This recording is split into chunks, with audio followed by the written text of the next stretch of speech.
네, 2019 AF 챔피언스 리그 조별 라운드 2차전에서 울산과 전북이 나란히 경기를 가졌습니다. 이번 시즌 K리그 우승 후보로 꼽히던 두 팀의 일정이 겹쳤기 때문에 많은 분들의 관심이 더 컸던 걸로 기억을 하는데요. 울산은 상하이를 홈으로 불러들여서 1대0으로 이겼고, 전북은 태국 부리람 원정에 가서 0대1로 졌습니다. 사실 두 팀 모두 경기를 그렇게 재밌게 하지는 못했어요. 잘 풀리지도 않았고, 아무래도 3월 시즌 시작하자마자 일정이 굉장히 빡빡하게 돌아가고 있는 것 때문에 경기력에 부침이 있는 게 아닌가 생각이 드는데, 먼저 1시간 먼저 끝난 울산과 샹하이 경기를 좀 얘기를 해보도록 하겠습니다. 울산과 샹하이 경기에서는 울산이 후반에 교체 투입된 주니오 선수가 후반 20분께 터트린 골로 일단 득점을 했습니다. 그러면서 결승골로 승리를 했는데, 주니오 선수가 지난 주말 강원전 때 PK 실축을 하면서 어떻게 본다면 팀이 승리하지 못하는데 결정적인 단서를 제공을 했기 때문에 아쉬움이 있었을 텐데요. 어쨌든 주니어 입장에서는 뭐 마음에 큰 짐을 덜었다고 할 수 있겠고, 김동훈 감독도 전반에 김수환 선수를 깜짝 선발 기용을 하면서 주니어에게 휴식을 좀 줬는데 그게 성과를 냈기 때문에 어쨌든 울산 입장에서도 경기력은 조금 답답한 면이 있었습니다만 결과적으로 승점 3점을 거머쥐고서 경기를 마쳤기 때문에 굉장히 흥미로운 다행스러운 그런 결과였던 것 같습니다. 그리고 이제 상하이 상강이 굉장히 강한 팀이잖아요. 지난 시즌에 그 중국 리그를 제패한 팀이고, 물론 우레이 선수, 에이스인 우레이 선수가 중국으로 스페인으로 이적을 했기 때문에 결혼이 있긴 합니다만, 어쨌든 헐크, 엘켈선, 오스카 이런 선수들이 다 나온, 게다가 우즈베키스탄의 아메도프까지 있는 이런 총출동한 샹하이를 홈에서 잡았다는 것은 울산에게는 굉장히 큰 쾌거라고 할 수 있겠습니다. 뭐 사실 경기력은 좀 아쉬움이 많이 있었죠. 뭐 빌드업도 거의 안 됐고 전체적으로 좀 어려움이 있었는데, 그럼에도 불구하고 승점 3점을 땄다는 거, 제가 늘 하는 얘기 있지 않습니까? 승점 3점보다 중요한 건 없습니다. 아무리 경기를 못하고 아무리 뭐 실수를 한다 하더라도 결국 승점을 따면 일단은 박수를 보내줘야 됩니다. 물론 세부적인 거에 대해서 검토를 하고 좀 고민해야겠습니다만, 그리고 이번 경기에서 울산은 뭐 박주호 쉬었죠. 또 이동경 선수도 물론 뭐 어린 선수이기 때문에 주전이라고 볼 수 없습니다만, 그리고 주니오 선수도 교체로 투입이 됐고, 또 믹스 선수 같은 경우에도 리그에 쉬고 이번 경기에 나왔었고, 이런 로테이션을 하는 과정에서도 3점을 땄기 때문에 울산 입장에서는 좀 안도의 한숨을 내쉬면서 좀 쉬는 시간을 가질 수 있는 그런 경기가 됐던 것 같습니다. 근데 김동훈 감독님이 90분 동안 늙는 게 보일 만큼 울산이 아주 초조한 경기를 했어요. 그리고 좀처럼 경기력이 올라오지 않고 있고, 이런 부분들을 울산이 이제 고민을 좀 많이 해야 될 부분입니다.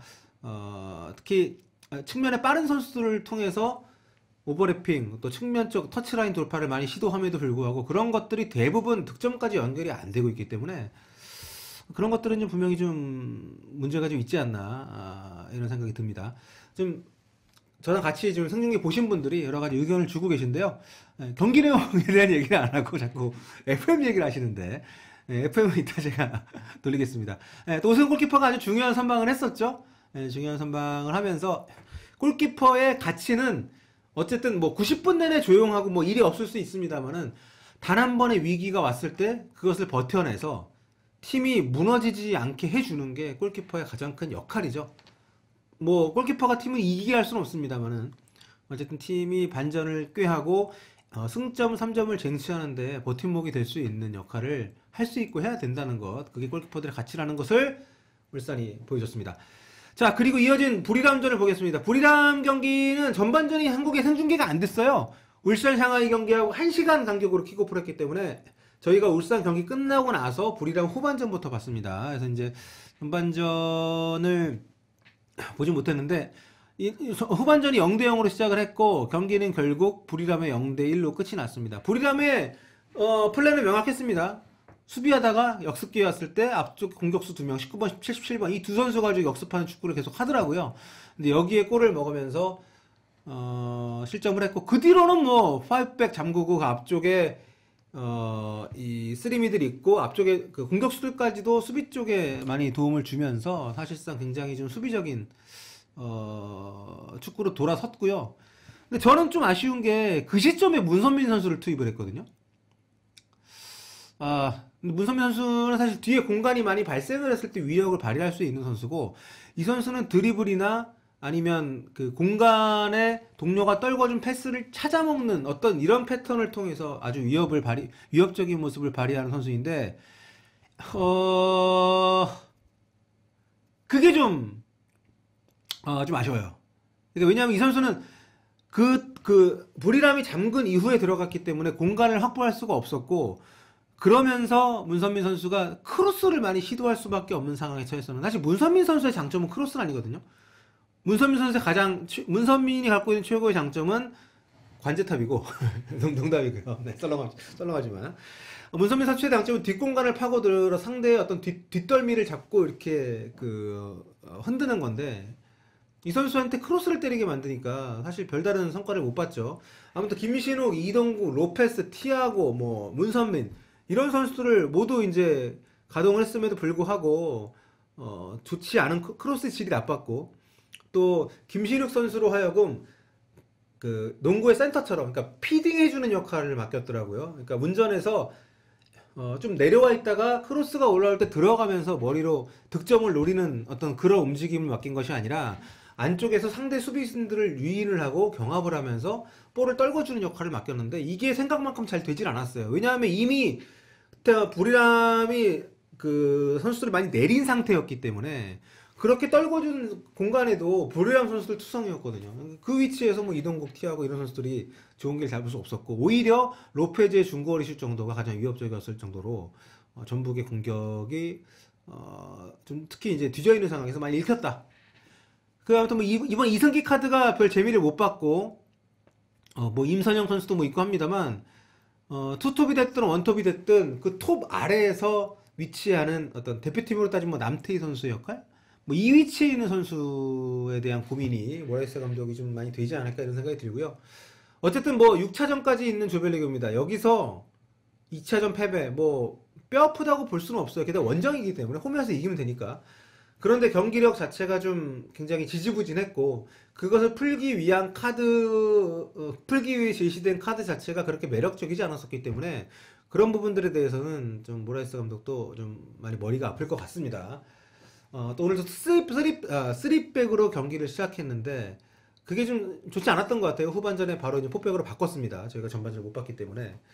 그런 부분들에 대해서도 뭔가 다양한 카드를 갖고 있는 것은, 다양한 무기를 갖고 있는 것은 팀에게는 도움이 되지만, 이런 중요한 경기에서의 어떤 약간 실험적인 어떤 그런 전술 변화도 약간 독이 되지 않았나 이런 생각도 좀 개인적으로 듭니다. 체스카님 말씀하시는 것처럼 몸이 무거워 보였다고 얘기를 하시는데, 그런 것도 분명히 좀 있는 것 같고요. 왜냐하면 울산과 다르게 오늘 전북 같은 경우에는 전체적인 그 포맷의 핵심이 되는 선수들이 대부분 선발로 지난 리그 경기에서도 나왔거든요. 계속해서 지금 로테이션을 상대적으로 덜 돌린 채로 일정을 치르고 있고, 불이나 원정은 제가 가봤다고 말씀을 좀 드렸었는데 방콕까지 가는 시간 5시간 반인가 그래요. 근데 거기서 또 비행기를 갈아타고 더 가야 됩니다. 불이람이 시골이기 때문에. 그러니까 좀 갈아타는 시간이나 이런 거 따지면 한 9시간 걸렸다고 하는데, 그런 원거리 원정, 또 리그를 주말마다 계속 치르는 상황에서 상당히 이제 부담스러운 일정을 소화하고 있기 때문에 모라이스 감독 입장에서 로테이션에 대한 고민을 좀 더 많이 해야 되지 않을까 이런 생각이 좀 듭니다. 그러니까 일본, 중국, 중국도 직항이 없는 도시를 가는 건 좀 부담이 되지만, 중국, 일본을 제외한 그러니까 중국 팀 하나, 일본 팀 하나, 한국 팀 들어가고 나머지가 이제 호주 아니면 동남아잖아요. 동남아 같은 경우에도 직항이 있는 것이면 좀 다행인데, 불이랑 같은 경우는 굉장히 까다롭고, 호주는 워낙 멀잖아요. 시차는 거의 없다고 하죠. 워낙 멀기 때문에. 하여튼 그 원정들이 굉장히 중요합니다. 근데 단적으로 비교를 해보자면 대구는 호주 원정 가서 이기고 왔고, 지금 전북은 동남 원정 가서 지금 지고 오는 이런 상황들.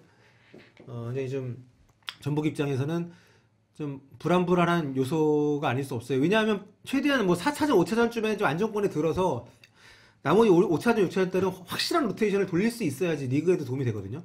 근데 전북이 속한 지조가 우라와레즈, 전북현대, 베이징, 또 불이람이에요. 그러니까 쉽지 않은 조입니다. 근데 이 조에서 지금 불이람 원정을 지금 승점을 하나도 못 따버려서 굉장히 좀 꼬이는 전북의 지금 ACL이 되겠습니다. 근데 전북이 불이랑 원정과 진 적이 있어요. 그렇기 때문에 뭐 태국한테 지다니 이럴 정도로 아주 뭐 엄청난 이변이라고 볼 수는 없는데, 아무튼 좀 굉장히 여러 가지로 전북 입장에서는, 특히 모라이스 감독 입장에서는 부임 또 초기잖아요.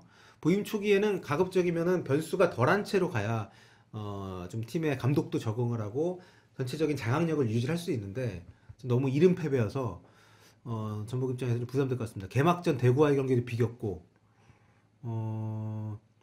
김신욱, 이동국, 티아고, 로페즈, 문선민을 동시에 기용을 했음에도 불구하고 공격이 전혀 풀리지 않았던 것에 대해서는 저는 좀 공격 전술을 푸는 데 있어서 모라이스 감독이 좀 많이 고민이 더 필요하지 않나 이런 생각이 좀 들고요. 예, 특히 세트피스 상황에서 좀 더 다양한 시도를 좀 할 필요가 있지 않나. 또 아직 부임 초기이기 때문에 좀 더 지켜보긴 해야겠습니다만, 고민거리를 많이 쌓아놓은 채로 아주 먼 거리에 또 귀국길에 오르게 되는 전북이 되겠습니다. 자, 뭐 전북은 또 이용 선수도 물론 뭐 부상으로 좀 빠져 있기 때문에 뭐 크로스를 꾸준하게 올려줄 수 있는 선수의 존재가 아무래도 좀 아쉬웠던 건 분명히 있고요. 예. 김민재의 공백도 크죠. 물론 홍정호, 김민혁 선수가 굉장히 잘해주고 있기는 합니다만, 어떤 그 팀의 완성도 측면에서 보자면은 어느 정도 적응기가 필요한 변화가 온다는 것은 그렇게 반가운 부분은 아니기 때문에 그렇습니다. 또 브리람이 그 지난 시즌 리그에 30골을 넘게 넣은 그 주전 공격수가 그 말레이시아의 조호루, 경남이 이번에 경기했던 조호루를 이적을 했어요. 그런 상황에서 약간 공격진의 무게가 떨어졌다는 평가를 받고 있었던 상황이었기 때문에 브리람이 또 저기 우라워레즈한테 졌거든요. 그래서 이 패배는 좀 뼈 아프지 않을까, 그런 생각이 듭니다.